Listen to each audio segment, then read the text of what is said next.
So if you were going to tell me which one to try, which one would you say? I would say like you should try the bacon maple. I don't know if you like bacon. Okay, I do. I very much do. Oh man, thank you so much. It's so good.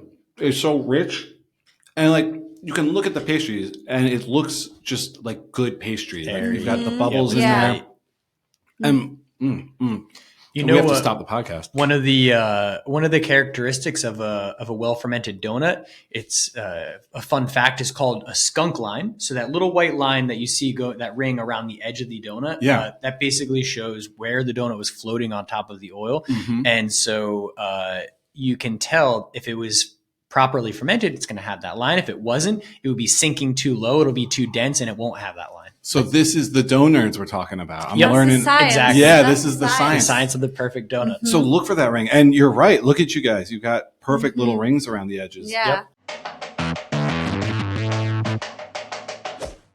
Welcome to YMI Talking, a podcast where the guests are so good, you'll wonder why the host is even talking. In each episode, you will hear one of the leaders of the Lehigh Valley's vibrant business hub. They will tell you the keys to their success, the mistakes they've made, and what they have in store for the future. Here is the host of YMI Talking, from YMI Insurance, Jimmy Honachik. All right, that is me. I am Jimmy Honachik, and I am here. I can't pick favorites among guests, obviously, but I am here with the team from Donerds Donuts. They brought me donuts. This is the most excited I've been jumping into a podcast. So Andrew and Annabel, first off, thank you for the donuts. And second off, thank you for coming in. Yeah, thank you for having us. Yeah, of course. Thank you. Absolutely. So let's talk about it. I mean, I have so many questions. I don't know where to start. But let's talk about the donuts, right? How did you guys get started with donuts? What's the story there? Well, the story was we were living in Chile. I'm from Santiago, Chile. Yeah. And by that time, this was 7 years ago, we didn't have any donut shop in Chile. The only thing we had was Dunkin' Donuts.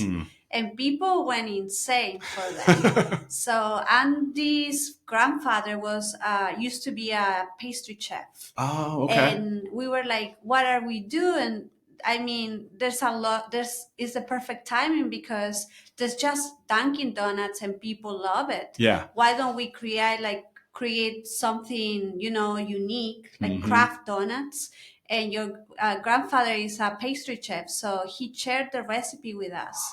And we started practicing until we created like the perfect donut. Yeah. And that's how we bought a Volkswagen bus and started selling donuts on the streets of Santiago, and it became very popular. So we opened a donut shop there, and then we franchised 2 locations, and we came here to the States. Franchised 2 in Chile.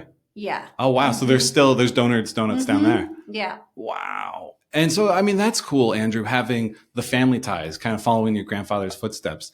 Had he done donuts specifically, or was? Yeah, donuts. I mean, a little bit of everything. Yeah. But we got that recipe specifically because, like Annabel said, there were no real good donuts in Chile, and I was hungry and I wanted to make donuts and eat donuts. So, we decided to make those, and there was definitely, space in the market at the time for that. So I've had guests on before who they're sommeliers and they have wine shops, or who handcraft bourbon and other distilleries. And it tastes good. But when it comes to sweets, that's where I shine. And to put your donut up against a national chain, let's say, it's night and day, right? So like, what's the difference? Like, what are you guys doing that makes them so good?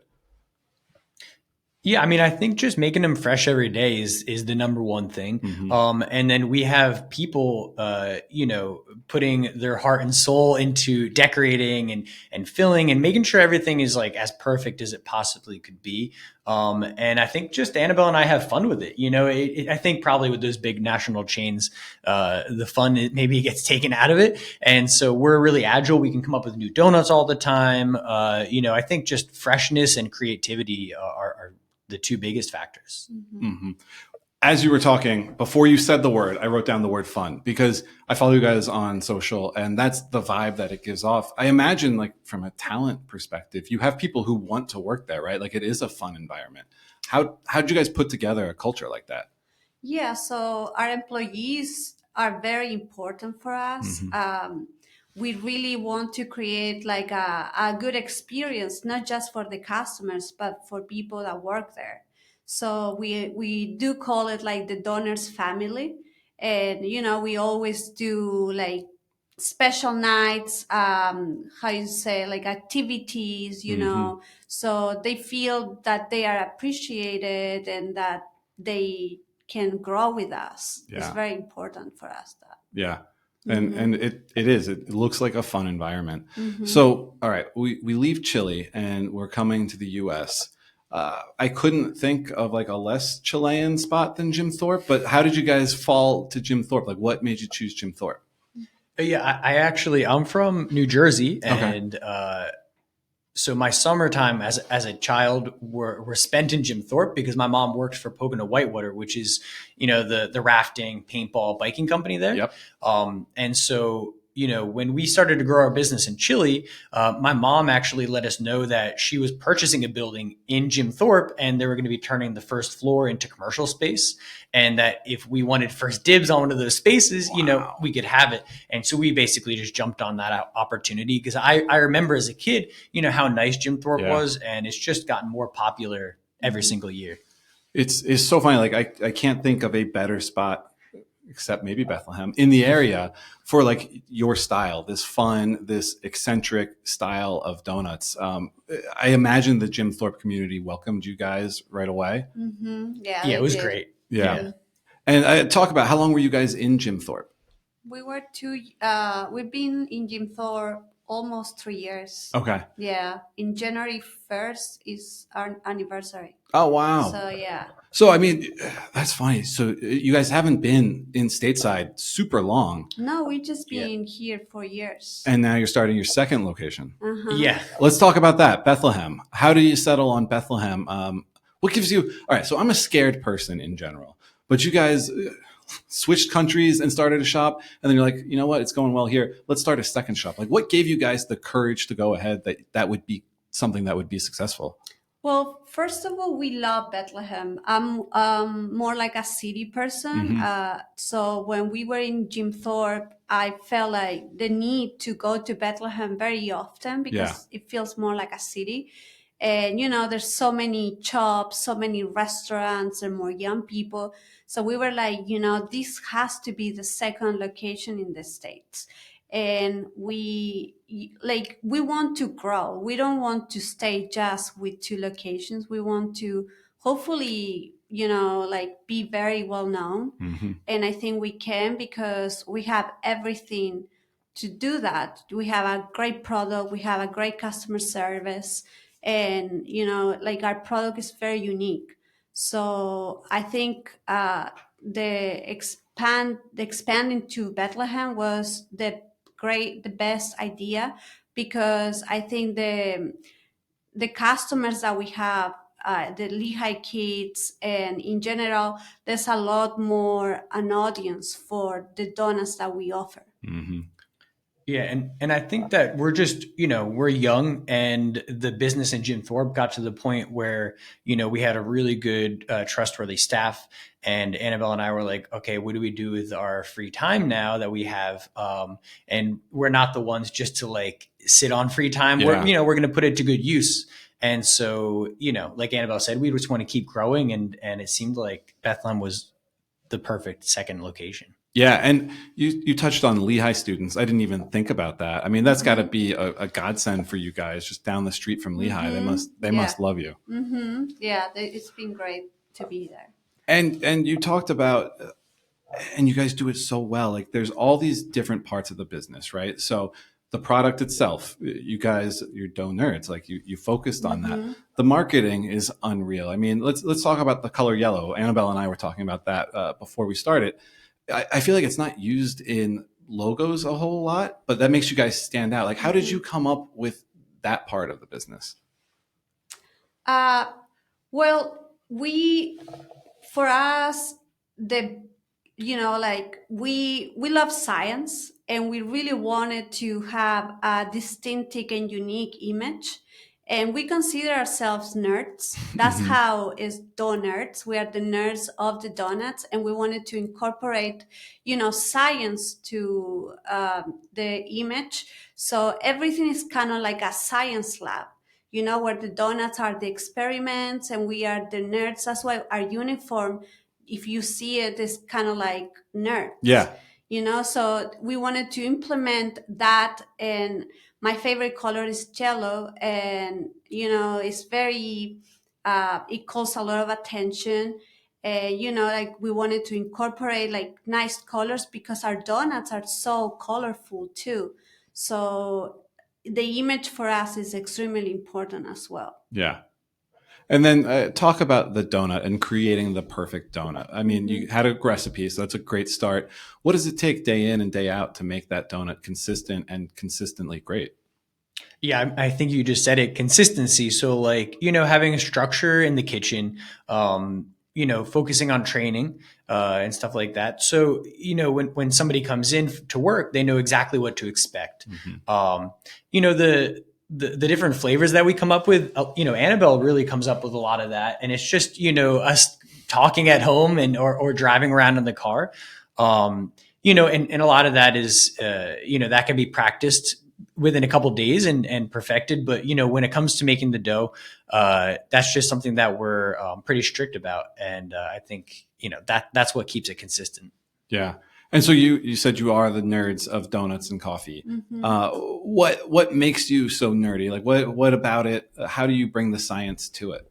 I think it was just, the use of yeast. It kind of makes it a chemistry project, because in the summertime, you have extra heat, extra humidity, which makes the dough proof in a different way, to ferment in a different way than it would. I don't mean to interrupt. I've been watching the Great British Bake Off, so Yeah. I know that proof is a word. Yeah.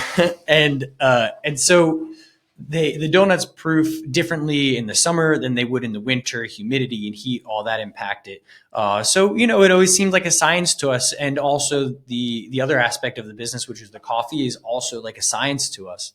It can be very precise and kind of we take it pretty serious. What makes a perfect cup of coffee? Basically, water to it depends on the brew method, but water to coffee ratio, the right water to coffee ratio, partnering with a really good roaster, somebody who knows how to roast the beans the right way. When it comes to espresso, the pressure is also an aspect of that. And who do you guys partner with? Who's your kind of ace in the hole for your coffee? So we're partnering now with Intelligentsia. They are located in Chicago, but now they have a bunch of locations, and they are one of the best coffee roasters in the country. And also we have our own coffee roaster, and it's supplied by Square One, which they are in Lancaster, and it's an excellent roaster. Yeah, they're amazing. Yeah, that's very cool. I get real strong Breaking Bad vibes from you guys. I don't know if you've seen it, but like just making sure you get everything perfectly right. Yeah. Why gourmet, right? Like you could go basic, and I think the consistency would be a lot easier on the basic side. So what made you guys choose to go gourmet, handcrafted, really this stepping it up a notch? Because we just wanted to be unique, we wanted to we're very picky. So when we go to restaurants, like I really have high standards, and I wanted to create my business with the same standards that I have. So I went to other donut shops, and I was never satisfied with the product, and I wanted to just create something very good and very different from the rest. Something that you would be happy to buy. Exactly. Yeah. It has to meet your standards, basically. Exactly. Yeah. And I mean, the design work, like, is that something I can do, or do you have like people who are, trained in that sort of method? Depends on the donut, honestly. Really? Yeah, there's some that are easier to do than others. Yeah. But there's definitely some that take a little bit of training for them to get the hang of. And so, we always have them make extra. Let's say, for example, we're making 40 of a certain flavor. If it's a little bit of a difficult flavor and it's somebody new who's just learning, we'll make extra so that, we'll take the ugly donuts and bring them somewhere else. But it doesn't take that. I would say a couple weeks maximum for the more difficult donuts, something like that. Wow. Yeah. How many flavors do you guys have? It's hard to say because you said freshness is so important. You're cycling through when you look at your bullpen, how many flavors do you have? And then how many do you do in a day? Close to 100, right? No, we have about 60 flavors in total. Okay. But every day we choose between 18 to 20 flavors. Yeah. Yeah. And now I'm doing a little bit more a fixed menu. So, but we have 2 donuts that are always changing per week. Okay. Yeah. So everybody has the chance to, try the donuts they want, but also have something different every week. That's what they say about Costco is there's always those treasure hunts. You go there and there's something new and it's kind of what keeps you coming back. Yeah. So it sounds a little bit like that. What are your most popular flavors? What do people come back for? Cannoli is the most popular flavor. Yeah. Even in Chile, that's the best seller too. Really? Yeah. Also, we didn't know that it was going to go so well, but New York City cheesecake, that's a really good one. Banana creme brulee. The pistachio raspberry cheesecake is really that's my popular. favorite right now. Yeah. And bacon maple is something simple, but it makes savory with sweet, which is really good. Those are the most popular. And then, we have our classics like the Boston cream, which is also another one of my go-tos. Yeah. So, we have sour cream donuts. We have tiramisu. Honestly, you really can't go wrong. Yeah. There's a donut for everybody. Yeah. Do you guys continue to be involved with the new flavor creation process? Yeah. I mean, people that make the pastry scientists, we call them, they come at night. Their schedule is between 12 to 7 a.m. Wow. So they work all night. Yeah. We go sometimes to check and to control, that everything is going the way that we want to. I am hearing, all right, so we have 2 franchises in Chile. We have a location in Jim Thorpe. We have one in Bethlehem. You're involved. Do you guys have spare time? And what would you do with it if you did? Yeah, we do. We make, midweek, Tuesdays and Wednesdays are the days that we have a little bit more free. Yeah. And I'm really into mountain biking, and actually this area, the Lehigh Valley, is very good for that. So you can always make a couple hours here and there, and there's 10 different places within a 45-minute drive of here that are amazing. Yeah. I think it's important to have a balance in your life. At the beginning, it was just work and work and work, and it was burning ourselves. But now that we do have a balance and, we can separate things, it's been great. Yeah. Yeah. And I mean, do you guys, I think I know the answer. Do you ever get sick of donuts? Yeah, I do. Yeah. Sometimes in a while, I eat a donut, but I used to eat a lot more. Yeah. And now, I try to keep myself healthier. I go through ups and downs. I think, I'm always going to have at least one donut a week. Yeah. I probably shouldn't. I'm always eating donuts, actually. Yeah. I feel I would gorge myself at first and then be like, oh, man. Yeah, you get desensitized. Yeah, exactly. Yep. That's interesting. Do you guys have different duties at the business, or are you guys kind of coming at it from the same spot, or do you guys have different strengths, weaknesses? How do you guys work together? Yeah, we have different roles. I'm more the financial part of it, and this more the creative part. Yeah, and I think we've kind of just split tasks up. It just kind of happened naturally. Yeah, it's weird, and Annabelle and I, we work really well together. And a lot of it has just kind of happened naturally. We'll just be like, oh, I'm going to take this. All right, I'm going to take this. And then we meet up like a couple times a week we'll do like a little business meeting. We like to go to the Hotel Bethlehem and sit on the comfy sofas there, drink a beer and just kind of talk stuff over. We work really well together, luckily. And I mean, that's nice that you can, have your personal life and then be able to work together. For sure. My wife and I would not be able to do that. But you've got the Chile and Bethlehem and Jim Thorpe. Like, how has the Bethlehem launch gone for you guys so far? You're how far into it at this point? It's 4 months. Okay. Yeah. Yeah. It's been awesome. Yeah. We love the location that we're in. Annabelle and I bought a house here in Bethlehem just about a year ago. And so we're new to the city. Every day is really still exciting for us. And where we're at, we feel like we're in the center of everything, and the South Side is booming. We're creating really good relationships with Lehigh University, a bunch of other businesses in town. So it's been a really good experience. Mm-hmm. That's great. Yeah. So you guys brought me donuts. Can I open them up and try some? Of course. Yes. All right. So I didn't bring a napkin because I know you guys look at these things. Hold on. You do have the cannoli in there too. So there's a cannoli. I was hoping that I put one in there. I couldn't remember. Yeah, There's a s'mores. There's like a Reese's. I got to put it on camera, which doesn't help the podcast at all. But these things are legit. I mean, like the box is heavy. Like I get a workout just doing this. Yeah. So if you were going to tell me which one to try, which one would you say? I would say like you should try the bacon maple. I don't know if you like bacon. Oh, I do. I Yeah. very much do. Oh man, thank you so much. It's so good.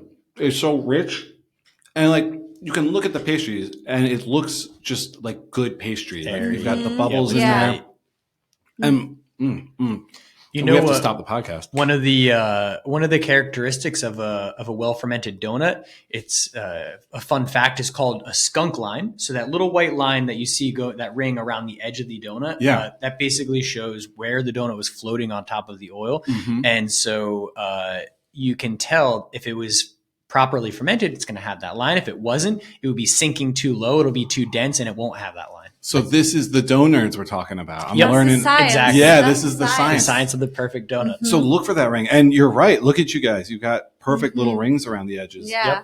So that's a cannoli. That's s'mores, peanut butter cup, Samoa. Like the cookie girl. Yeah. Yeah, and that's a Nutella maple pecan. Wow. What's your favorite flavor that you guys ever made or design that you've ever made? I'm gonna bite I a always cannoli. go back to we both love Halloween, and we did a zombie brain donut, which is hilarious. It's got pink buttercream in the design of a brain, and then there's a big candy knife that's sticking into it, and it has jelly on the inside. That's Yeah. amazing. It's like the blood. I think that one's my favorite. I think it's really funny. Yeah, I really like the fruits. We always work with like fresh fruits. So we have a mixed berries, which is like a special cream with blueberries, blackberries, raspberries, and strawberries. So that's a really good one. It's a good summertime donut. How are you able to like source and keep that fresh when you're not there? Like I feel like you're getting to the point where you're not overseeing every aspect, and you're able to still incorporate like fresh berries and things like that. Well, I mean, modern day business, you could pretty much get anything delivered at any moment of the day. All the restaurant, depot stores, anything can be delivered through different apps and stuff like that. So luckily, we're able, like, let's say Annabelle and I have to be in Jim Thorpe for the weekend. Annabelle will make orders and stuff like that online, and things can get delivered to the shop, which makes it a lot easier. Yeah. Yeah. And also, it's very important for us to sell all the donuts the same day. So, for example, if we have donuts left at the end of the day, they go to the garbage because we are never going to sell an old donut the next day. How hard is that to get right, to get, the amount you need for a day? It's very hard because, especially with Bethlehem, because, we are just so new. In Jim Thorpe, I can look how many donuts we sold last year and kind of like plan daily. But in Bethlehem, I kind of have to guess how many donuts we should sell. And sometimes we sell out by 12 or 1 p.m. and sometimes we have donuts left. So we're still calculating how many donuts And when you do run out, do you close down the shop for the day? No, we still have sales macarons, Okay. French macarons, which we don't make. Okay. And we have coffee and different drinks. Yeah. And as you guys look to grow, I mean, what's next? Is franchising on the menu for you guys? How do you expect, the next leg of the journey to look like? I mean, it could be in the future, but I think for right now, we're really happy, opening up our own donut shops. Yeah. We do have a business coach that helps us with a lot of those sort of decisions. He is a franchise owner himself, and so he's kind of guiding us on that. But I think for now, we're definitely looking for other locations. And if any of your listeners have ideas, to send them our way. But yeah, I think, stabilize Bethlehem, just like we did with Jim Thorpe, and then look for another location, hopefully a college town or something unique, a town that has something unique. Yeah. That cannoli was fantastic. I'm going to go back for more. It's very rude to eat in front of you, but it's really good. So I wanted to play a game with you guys real quick, and try to, I guess when I say something, you kind of blurt out what yours is, and I want to see if you guys are close. So like if I said your favorite donut, what would your favorite donut be? Boston cream. Yeah. Pistachio raspberry cheesecake. Oh, that does sound good. All right. Yeah. How do you guys take your coffee? Black. Latte. Ah, okay. Do you offer lattes in the store? Yes, we do in Bethlehem, not in Jim Thorpe. Gotcha. Is it a whole like espresso bar then? Yep. Okay. Yeah. And the coffee and the donut, they just kind of go hand in hand, huh? Oh, yeah. Yeah. We really want to get the best of the best. So we make sure to use the best coffee roasters and have the best donuts. A sour cream donut dipped in coffee is classic. Yeah. Yeah. Man, this is so hard. Like I'm looking at these donuts. I have to close it for myself. So you said the ingredients are so important. Like when you're sourcing for the donut material, how important is that? Are you guys looking for, the best? Yeah. I mean, we've had that set up for a while now. We honestly had that set up before we moved back to the United States. We were thinking about coming back here. So, that we've had set up for a while. Yeah. Do you guys want a donut? I feel like it's rude. I'm okay for right now. Yeah. Thank you so much. All right. Well, I have to give a shout out to our sponsor, Notch Modern Kitchen and Bar. They are here in Allentown. They're right down the street at Hamilton Boulevard. They do this really cool thing, which is custom tailored cocktails. So you tell them what kind of alcohol you want and what kind of mood you're in, and they'll mix it for you, and it's awesome. And so I do a little segment called Kicking It Up a Notch, where basically you guys have been making donuts all week long. You're tired. It's Friday. Although, like, what days do you guys take off? Tuesday or Wednesday. Okay, so it's Monday. So it's Monday night, and you're kicking, you're ready to start your weekend. What are you guys reaching for? What kind of drink do you guys go for? I like a pale ale. Okay. Yeah. I like a nice wine, probably. What kind of wine? I like Merlot. Yeah. My previous guest, she was a Merlot person too. Nice. Yeah. I'm from Chile, so yeah. We have good wine. Do you guys go back to Chile often? I try to go once a year. Okay. Yeah. And do you check in on the donut shops while you're down there? Yeah. Do you know the owners pretty well at this point? Okay. Yeah. Very nice. Yeah. I mean, modern technology, Skype meetings and stuff like that. And we've met them in person a bunch of times too, but yeah. Very cool. All right. We're almost out of time. Anything else that we didn't hit that you guys want to talk about before I let you go? Yeah, we have a food truck. Yes. And, we are offering caterings and events. So if you guys are interested, just send us an email to Donerds Donuts Bethlehem@gmail.com. And tell me about the donut van. I mean, are you making donuts in the van? Is it coming with? Okay. Everything is made in Bethlehem or Jim Thorpe, and we, grab the donuts and sell them from the food truck. And inside the food truck, we actually have a kegerator, so we can do cold brew, we could do hot coffee, we can bring macarons with us, and then we just load it up with donuts. We already have done events for Amazon, for Lehigh University.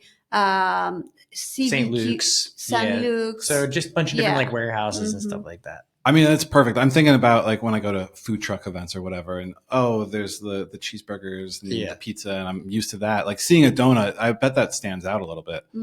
Yeah, for sure. We don't typically do like traditional food truck like festivals and things like that. More catering, yeah, because we have our hands full with the donut shop. So the truck is kind of supplemental at this point. So yeah, we're really trying to promote that. We haven't even promoted that since we opened our shop in Jim Thorpe. It just kind of has been word of mouth. So we've only recently started to actively promote it. Yeah, and I mean, what a great thing! Like it's a great extension of what you guys do, and it can get you out there in the community more.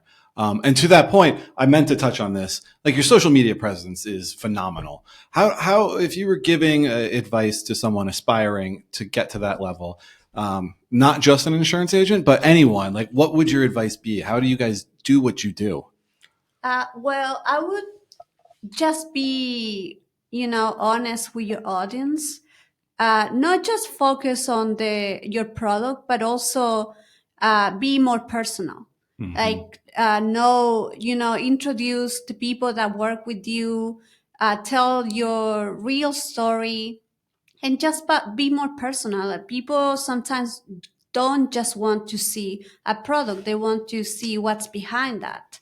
And I think that's been a key for us. Like just be like, behind the donut business, there's humans, there's real people that work every day, and we just want the best for everyone. So I know there's a saying, people buy from people. So if they know who we are, they can see that through Annabelle's posts. It kind of gives that familiar aspect, I think. Yeah. So be yourself, focus on perfection, and have fun. I feel like that's the Donerds model right there. Exactly. Yeah, I think and you're right. be Yeah. consistent. Yeah. Consistency is always a key. Yeah. Well, you guys are consistent. You are consistently awesome. These donuts were fantastic. I enjoyed this conversation very much. Thank you guys. I can't say enough for coming on. Thank you so much. Yeah, thank you so much. Absolutely. All right. Thanks, guys.